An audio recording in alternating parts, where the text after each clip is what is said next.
आज जोशियाइल बारू करबू का कुछो पगलाइल बारू लागता आज जोशियाइल बारू करबू का कुछो पगलाइल बारू गुलगुल हमारे दोनों जवाना रगड़ते रहो गुलगुल हमारे दोनों जवाना रगड़ते रहो ए राजा हार न जाई जबले ए सैया हार न जाई जबले तबले करत रहो ए सैया हार न जाई जबले तबले करत रहो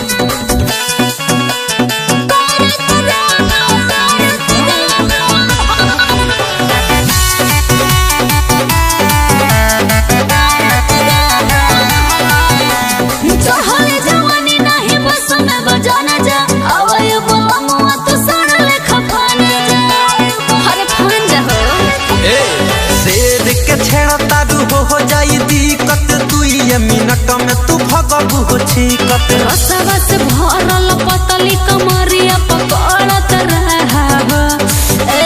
रसवा से भरल पतली कमरिया पकड़त रहब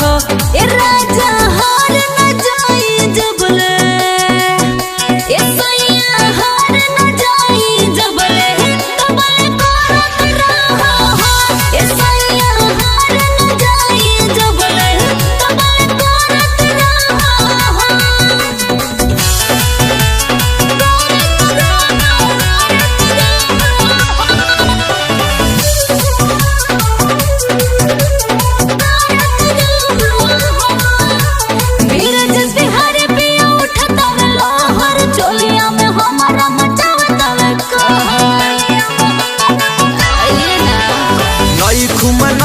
तू सुता बेटा पुनिया झाड़ दो रीत सवा होला हंगा से बुनिया खाना में